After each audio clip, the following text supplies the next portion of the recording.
Hello friends, welcome back to my channel join mathematics by Kapoor. आज के इस video में सीखेंगे विलोपन विधि से कैसे हम लोग समीकरण को बहुत ही इजी वे में सॉल्व कर सकते हैं। ठीक है, तो विलोपन विधि को इंग्लिश में क्या बोलते हैं? इलिमिनेशन मेथड भी बोलते हैं। मतलब हमारे पास दो समीकरण दिया गया है, ठीक है, तो आपको क्या करना है कि किसी एक वेरिएबल को इलिमिनेट कर देना है। ठीक है, विलोपन विधि से किसी एक वेरिएबल को इलिमिनेट करना है। ठीक है, अब यहां पे कौन सा वेरिएबल इलिमिनेट होगा, ठीक है, उसे हम लोग यहां पे समझेंगे।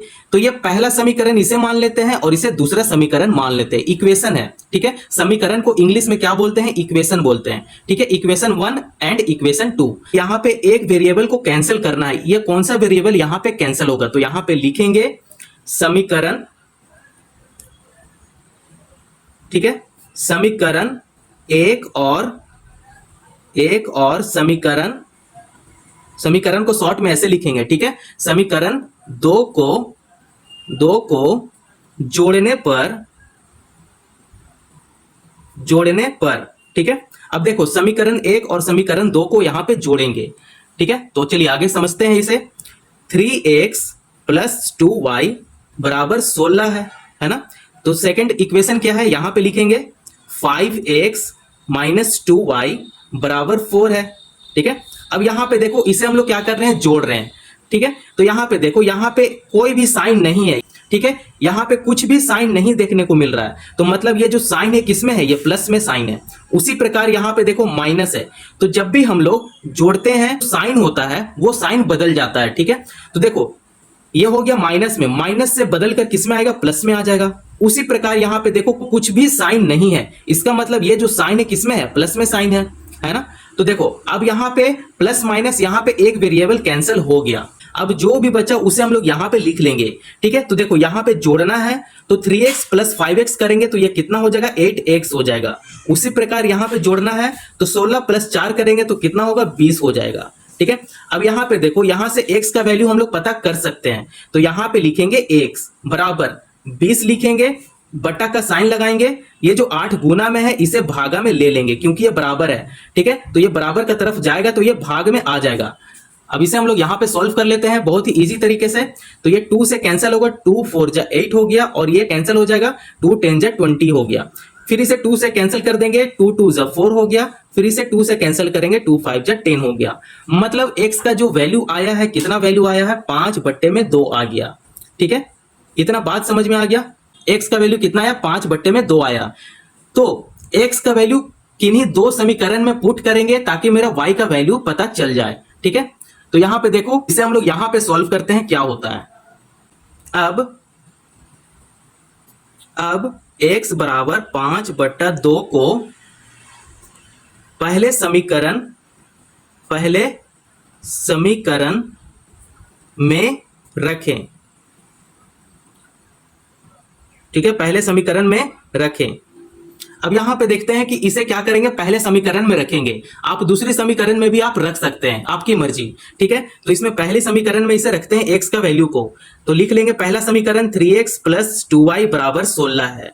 ठीक है, तो x का वैल्यू यहां पे पुट करेंगे तो ये हो जाएगा 3 गुना 5/2 प्लस 2y बराबर 16 हो गया। ठीक है, इतना बात समझ में आ गया। अब आपको क्या करना है कि y का वैल्यू यहां से निकाल लेना है। तो यहां पे मल्टीप्लाई करते हैं तो ये हो जाएगा 15/2 हो जाएगा, प्लस 2y हो जाएगा बराबर 16 हो जाएगा। इतना बात समझ में आ गया है ना। तो चलो अब यहाँ पे 2y है, 2y को क्या करेंगे? 2y को हम लोग यहाँ पे बाहर कर लेंगे, बराबर का साइन लगाएंगे, और ये 16 है, 16 यहाँ पे लिख लेंगे। फिर 15/2 है, इसे क्या करेंगे कि बराबर का तरफ भेज देंगे, 16 का तरफ भेजते हैं। तो 16 का तरफ जब भी भेजेंगे बराबर का तरफ, तब ये जो साइन जो प्लस में है, साइन किस में बदल जाएगा? माइनस में बदल जाएगा। तो ये हो जाएगा 15/2 हो जाएगा। तो चलिए आगे सॉल्व करते चलते हैं, क्या इसका आंसर आता है। तो ये जो y है यहां पे अभी 2y ही रहने देंगे, फिर इसे अभी सॉल्व कर लेते हैं। तो ये हो जाएगा 16 2 जा 32 होता है ना। 32 माइनस 15 कर लेंगे, अपॉन 2 कर लेंगे। ठीक है, तो ये देखो 2y बराबर क्या होता है, इसका वैल्यू आगे हम लोग पता करते चलते हैं। तो 32 में से 15 को घटाएंगे तब ये कितना हो जाएगा? 17/2 हो जाएगा। तो आप इजिली अब y का वैल्यू पता कर सकते हैं। ठीक है, y बराबर 17/2 कर लेंगे। अब y को अब हम लोग पता कर सकते हैं ना इजिली, है ना। तो y को बाहर कर लेंगे, 17/2 गुना 2 कर लेंगे। अब y बराबर ये हो जाएगा 17/4, ठीक है, तो y का वैल्यू कितना आया, 17/4 आ गया, है ना। तो यहां से आप लिख सकते हैं कि x का वैल्यू आपके पास 5/2 आ गया, और इसी का हेल्प से आप y का भी वैल्यू पता कर लिए। y का वैल्यू कितना आया, 17/4 आ गया। तो आप इस टाइप से इलिमिनेशन मेथड के द्वारा आप समीकरण को सॉल्व कर सकते हो, ठीक है। इसमें आपको दो वैल्यू लाना पड़ता है, एक x का वैल्यू पता करना पड़ता है और एक y का वैल्यू पता करना पड़ता है ना। इतना बात समझ में आ गया। तो चलिए अब हम लोग सॉल्व करेंगे परिस्थापन विधि, ठीक है। परिस्थापन विधि क्या होता है उसे हम लोग समझेंगे। अब यहां पे समझेंगे परिस्थापन विधि, जिसको हम लोग सब्स्टिट्यूशन मेथड भी बोलते हैं, ठीक है। तो यहां पे देखो दो समीकरण दिया हुआ है, ठीक है। तो इसे क्या करेंगे, परिस्थापन विधि से हम लोग सॉल्व करेंगे। तो इसे समीकरण 1 मान लेते हैं और इसे समीकरण 2 मान लेते हैं। इतना बात समझ में आ गया, है ना। अब देखो यहाँ पे कुछ इंपॉर्टेंट बातें हैं, जैसे कि समीकरण 1 और समीकरण 2 से अब आपको यहाँ पे इंपॉर्टेंट बातें मैं बताता हूं, ठीक है। देखो समीकरण 1 और समीकरण 2 से मतलब कोई एक समीकरण लोगे, उससे समीकरण 3 आपको बनाना है। इतना बात समझ में आ गया। सब्स्टिट्यूशन मेथड को हम लोग इसी प्रकार सॉल्व करते हैं। समीकरण 3 को हम लोग बनाते हैं, तो यहां पे लिखेंगे हल। अब इसे क्या करेंगे, सॉल्व करेंगे, ठीक है। हल लिखेंगे, यहां पे लिखेंगे समीकरण 2। क्या लिखेंगे, समीकरण 2। यहां पे समीकरण 2 से मैं समीकरण 3 बनाऊंगा, ठीक है। तो यहां पे हो जाएगा x है, यहां पे x को यहां पे कर लेंगे, बराबर कर लेंगे, और ये जो y माइनस में है इक्वल टू का तरफ जाएगा तो ये प्लस में y हो जाएगा। तो ये हो जाएगा 1 प्लस y हो जाएगा। तो आप ये x का वैल्यू क्या आया, 1 प्लस y आया। तो आप इसे क्या करो, समीकरण 3 आप यहां पे मान लो, ठीक है। इसे क्या करो, समीकरण 3 मान लो। समीकरण 3 आ गया यहां पे। अब इजी हो गया ना सॉल्व करना। अब दो समीकरण है यहां पे, ठीक है। तो समीकरण 3 को किसी एक समीकरण में यहां पे आप पुट कर दें, ठीक है। यहां पे बात समझ में आ रहा है। तो आप यहां पे लिखेंगे छोटा सा स्टेटमेंट, अब पहले समीकरण में रखें, ठीक है। पहले समीकरण में क्या करेंगे, रखेंगे। तो आप दूसरी समीकरण में भी आप रख सकते हैं, लेकिन इसमें क्या करेंगे, मैं पहला समीकरण में ही इसे रखता हूं। तो जब देखो यहां पे x है, तो x का जगह पे 1 प्लस y करेंगे, ठीक है। तो यहां पे पहले समीकरण को मैं यहां पे अच्छे से लिख लेता हूं, x प्लस 2y बराबर 8 लिखेंगे, ठीक है। तो यहां पे x का आपको 1 प्लस y लिखना होगा। तो यहां पे लिखेंगे 1 प्लस y प्लस 2y बराबर 8 है ना। अब देखो यहां पे लिखेंगे 1 है, 1 यहां पे आ जाएगा प्लस, ठीक है। देखो 2y प्लस y है, ठीक है। अगर इसे जोड़ेंगे तब ये हो जाएगा 3y बराबर 8 हो जाएगा। इतना बात समझ में आ गया, इतना समझ में आ गया। आगे चलें, तो चलिए अब आगे चलते हैं। तो ये जो देखो ये 3y है, तो यहां से y का वैल्यू हम लोग पता कर सकते हैं।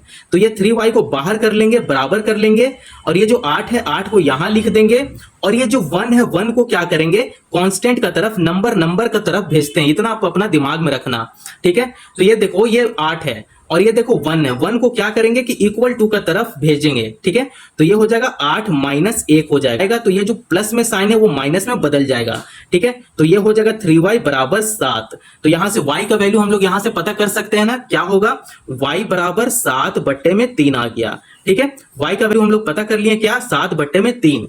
अब यही y को आप यहां से उठाओ और किसी एक समीकरण में आप उसे पुट कर दो, तब उससे क्या होगा, x का वैल्यू आपको पता चल जाएगा, ठीक है। इतना बात समझ में आ गया। आपको बस x और y का ही वैल्यू इसमें फाइंड करना होता है, ठीक है। जब भी यह विलोपन विधि में सॉल्व करो, चाहे आप परिस्थापन विधि से सॉल्व करो, आपको x और y का ही वैल्यू फाइंड करना होता है, ठीक है। तो देखो y का वैल्यू हमारे पास कितना आया, 7/3 आ गया। अब इसी किन्हीं एक समीकरण में पुट करेंगे। तो यहां पे पुट करते हैं, देखो नीचे स्पेस नहीं है तो यहां पे सॉल्व करेंगे, ऊपर यहां पे, ठीक है। तो देखो यहां पे लिखेंगे y बराबर 7/3। अब x यहां पे लिखेंगे, अब x बराबर 1 प्लस वाई, जो हम लोग का तीसरा समीकरण निकल कर आया था ना, उसमें हम लोग y का वैल्यू को पुट करेंगे, ठीक है। अब समीकरण 3 लिख देते हैं यहां पे, अब समीकरण 3, ठीक है। आप इतना बात से समझ लेना। समीकरण 3 में अब क्या करेंगे, y का वैल्यू को पुट करेंगे, ठीक है, में रखें, ठीक है। समीकरण 3 में रखेंगे इसे। तो यहां पे देखो जहां y है आपको 7/3 यहां पे पुट करना है। तो यहां पे लिखेंगे x बराबर 1 प्लस y का जगह पे 7/3 को लिख देंगे, यहां पे लिखेंगे 7/3, ठीक है। देखो यहां पे 3 समीकरण निकल कर आया है किसी एक समीकरण में, ठीक है। जो समीकरण 3 आप निकाले हैं उसमें आप जो वैल्यू आया है, जैसे y का वैल्यू पता चल गया ना, आप उसमें पुट कर दो, इजिली वहां से सॉल्व हो जाएगा। अगर आप समीकरण 1 और समीकरण 2 में रखोगे तो ये थोड़ा सा बड़ा बन जाएगा, लेकिन यहाँ पे x का वैल्यू सीधा हम लोग को पता करना है, तो ये y का वैल्यू हमारे पास आ चुका है, तो y का वैल्यू पे 7/3 को पुट कर देंगे, हमारे लिए इजी हो जाएगा ना। ये तो समीकरण 3 से बहुत ही ज्यादा इजी हो जाएगा, तो इसीलिए समीकरण 3 में रख रहे हैं। तो ये हो जाएगा x बराबर, अब इसे सॉल्व कर लेते हैं, तो ये हो जाएगा मल्टीप्लाई होकर 3 + 7/3 हो जाएगा। तो यहां पे 3 + 7 करेंगे 10/3, मतलब x का जो वैल्यू आया है 10/3 आ गया। अब आप ये मत पूछना कि यहाँ पे 3 + 7 कैसे हो गया, तो इस पे छोटा छोटा पे वीडियो बन चुका है, आप डिस्क्रिप्शन में देख सकते हैं, लिंक दिया हुआ है, पता कर लिए क्या आया, 10/3 आ गया। तो यहाँ पे x का वैल्यू और y का भी वैल्यू हम लोग पता कर चुके हैं, तो उसे हम लोग यहाँ पे लिख लेंगे, x बराबर 10/3 है और y बराबर 7/3 है। तो हम लोग ये दो वैल्यू को हम लोग यहाँ पे पता कर लिए, और यही क्या है, आपका आंसर है। तो आप इस प्रकार चुटकियों में सॉल्व कर सकते हो, ठीक है। ट्यूशन मेथड एग्जाम में आएगा, किसी एक समीकरण को सॉल्व करना होगा, सब्स्टिट्यूशन मेथड क्लास 9th में ले लो या चाहे आप 10 में ले लो, ठीक है, आएगा ही आएगा। तो आप इसे थोड़ा सा इंपॉर्टेंट समझ लेना। तो वीडियो पसंद आया हो तो चैनल को जरूर सब्सक्राइब करो और दूसरों को भी शेयर करो। धन्यवाद।